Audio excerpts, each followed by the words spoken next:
All right. So if we were to take a look at the trapezoids,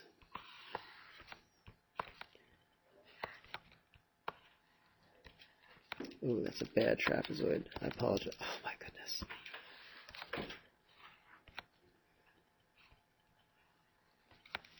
All right.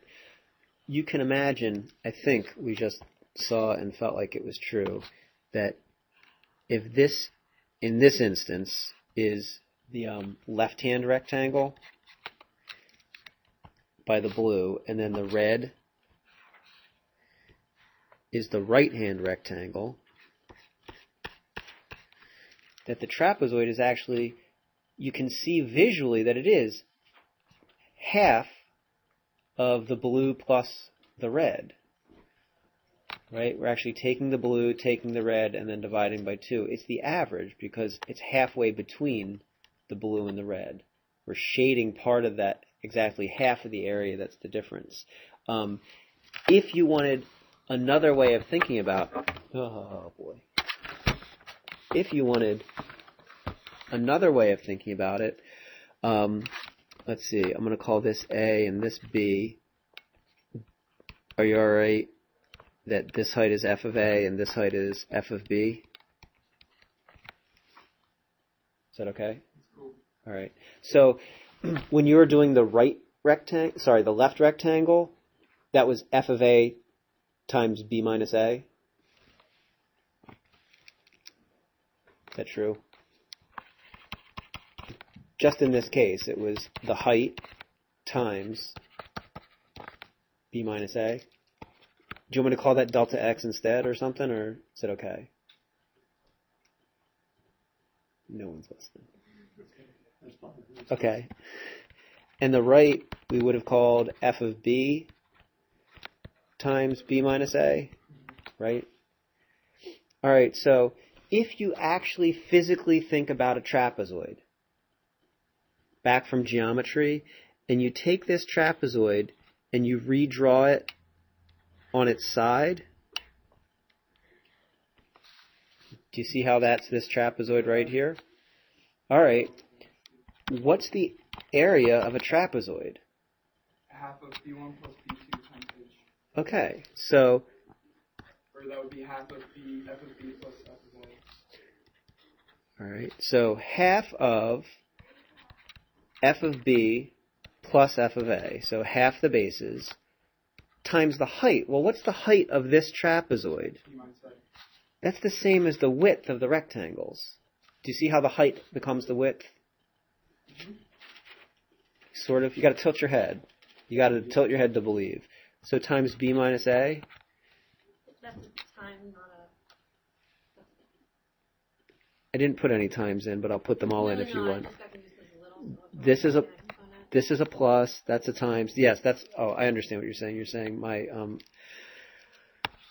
writing is bad. You're right. So 1/2 the base times the height. Well, look, if I distribute all this, I get 1/2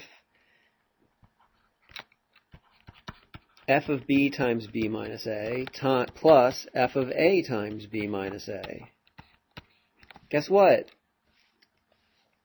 Add up the right, add up the left, and divide by 2. That's what the trapezoidal rule is.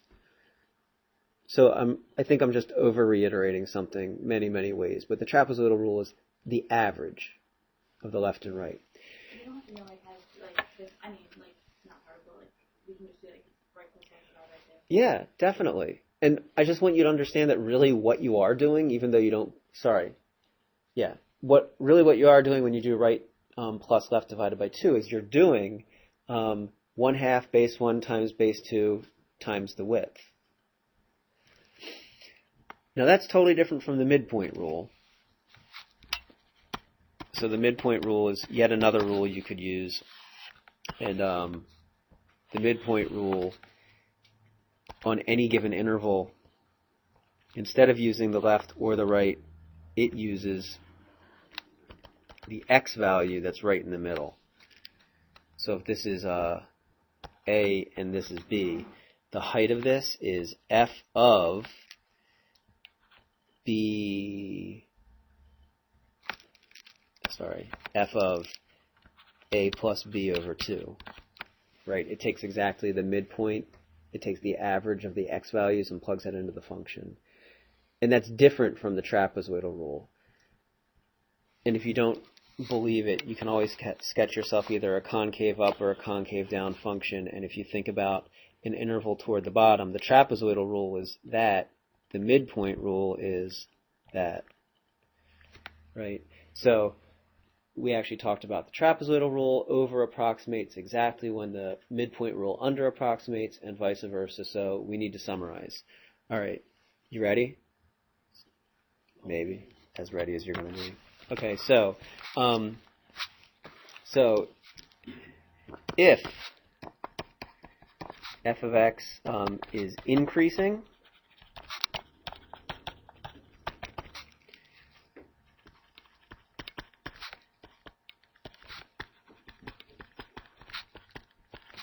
tell me about left and right if the function is strictly increasing.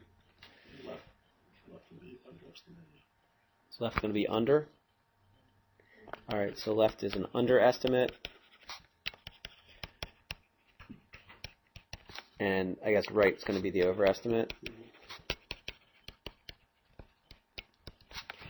If f of x is decreasing,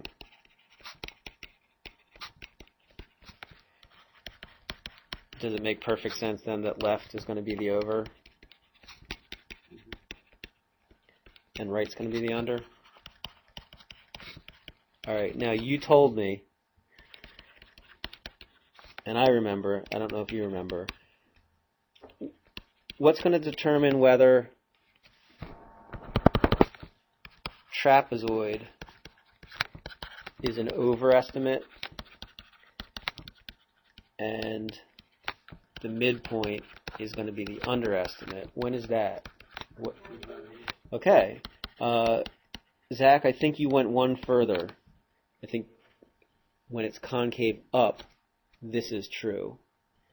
And if you forget, draw yourself a little picture. Concave up. Here's the trapezoidal rule. Yeah, that's too much. So if f of x is concave up,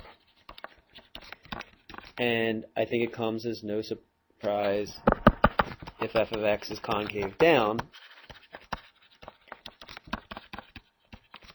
then the trapezoidal rule is an underestimate. Whoops. Can't even spell now. All right, so I don't know. Do you have to memorize them? All right. Do you have to know them? Yeah. Is it possible to, just with a quick sketch, remember every one of these? I think so. So I don't know that you actually have to memorize it, but you have to know it. You have to be able to, within like 5 seconds, draw yourself a picture and figure it out. Is that all right? Okay. And I think the book summarizes it as well. And just, we mentioned it before, but there was this mathematician, Simpson, and Simpson noticed this relationship between trapezoid and midpoint rule, that one was always the over when the other was the under, and vice versa. So Simpson came up with this approximation that did, is it twice the trapezoidal rule plus the midpoint? One way to find out. If we go to 2 midpoints and 1 trapezoidal rule. I'll put it on 2 midpoints. From there on the quiz. So A or 0. Oh, this is all like messed up. You want me to take that deal? No. Do you want to do it? How do I change the number of decimal places in it? Jack will show you. Go to the...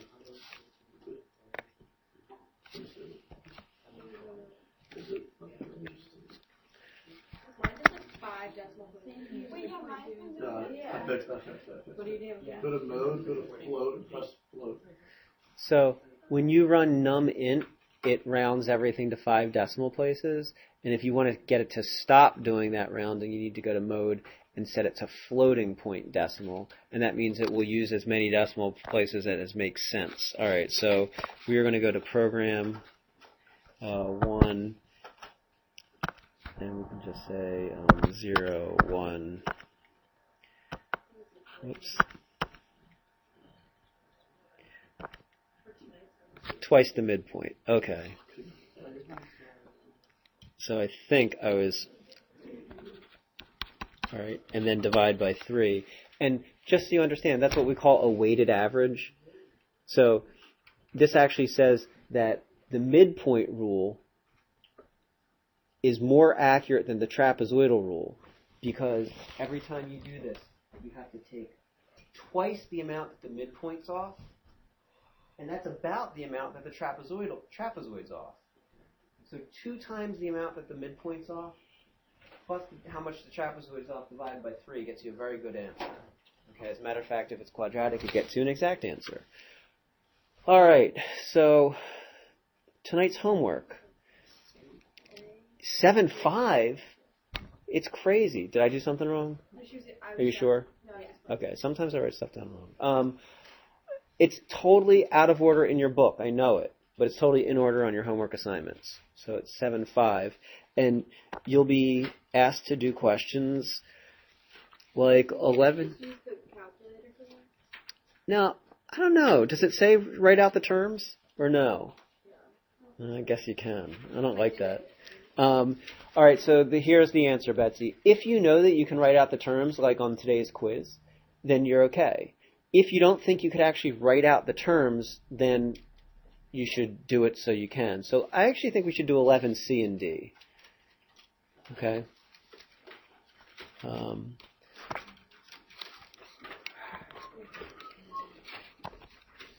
Let's see.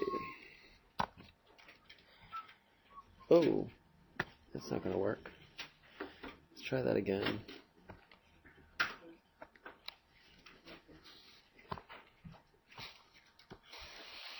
All right. So if we want to do the trapezoidal rule and the midpoint rule, and we're going to use 4 intervals, you don't have to draw the picture, but I'm going to do a quick sketch. X squared plus 2 looks something like that, from 0 to 8. 4 intervals means that delta t is going to be 2. So 2, 4, 6. So the trapezoids are going to look something like this. I know, that's horrible. I agree. Is that okay? All right, so if you want to do the trapezoidal rule, you could do left and right and divide by 2. I'm actually going to do it out. I'm going to actually do it out using the equation for the area of a trapezoid. I'm not saying you have to. I'm just trying to make the connection for you, okay?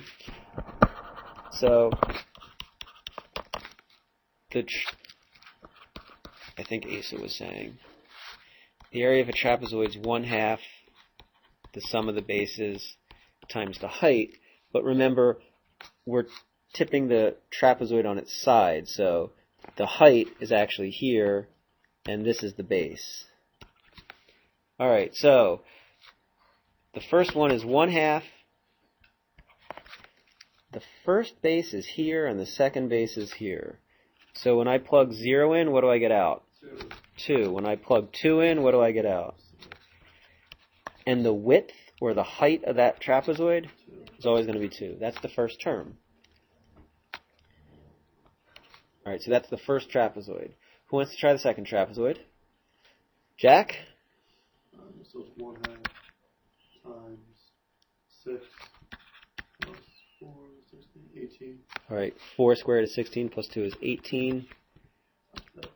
Okay, great. Calling someone for the next trapezoid. Got it. 1/2 times 18 plus 38. You take 6, you square it, you add 2, 38 times. 2. Okay, calling someone for the last one, Gabby.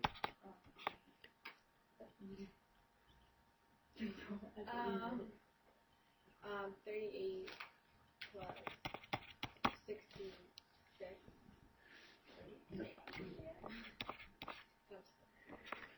All right, so can you actually see that if we wanted to, we could factor the 1/2 out of this, and we could have 2 plus, I don't know what,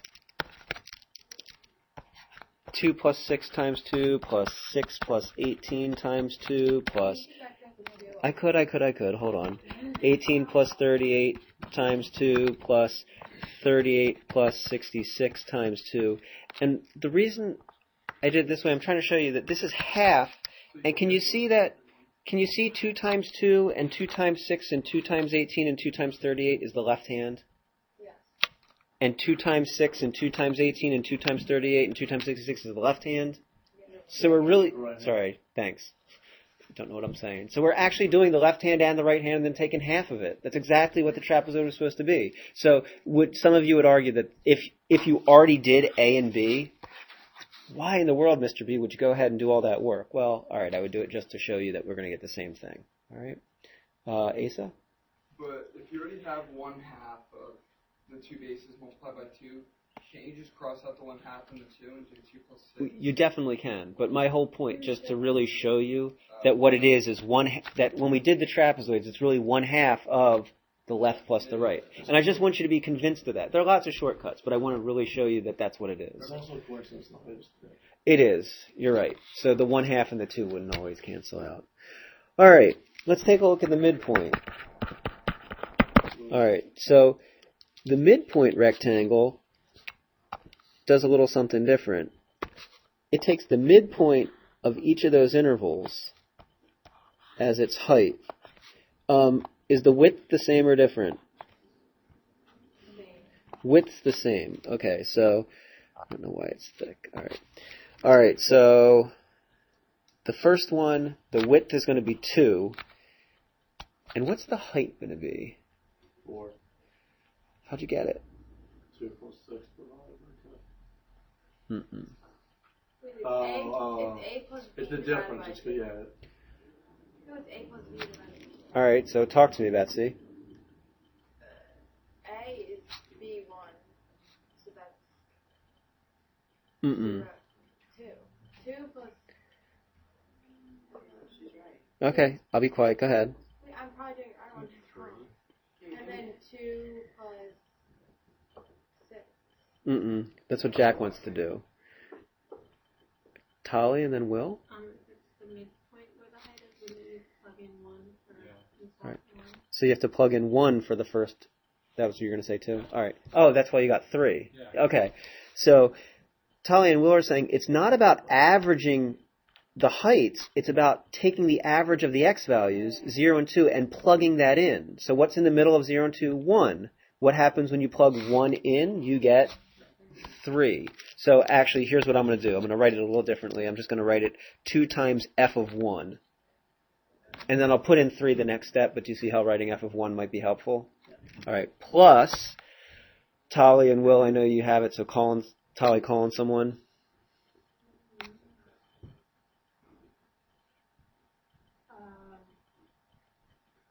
Jack. 2 times f of 3. That's the next rectangle, right? That says take the height here. Good. All right, calling someone, Zach. Yep. And calling someone.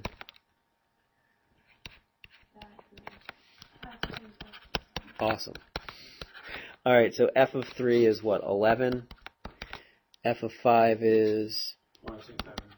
And f of 7 is 51. Okay, so those would be the 4 terms for the midpoint. Is that all right? Now, I will say the interesting thing is about the midpoint, if instead of giving you an equation, if we gave you like a table. Hey, how's it going? How are you? Good, thanks. Ladies and gentlemen, special guest math teacher. You might remember him from such classes as Algebra 1, or Math 8. It's Mr. Jennings. 7th grade math? Is that where you saw it? Oh, yeah. Yeah? No, I missed her. All right. If you wanted to do... Ooh, I don't like that. I don't know why. If you wanted to do the midpoint, on this one, if you wanted to do two rectangles with a midpoint, for this table, what would it look like? What would the width and height look like for those rectangles? Asa, you want to take a shot at it? Would it be 4 by? I can't tell what height it would be. It would just be f of 19. I would agree. Oh yeah. That's the first rectangle. And Asa's saying, look, the first rectangle has a width of 6 minus 2 is 4.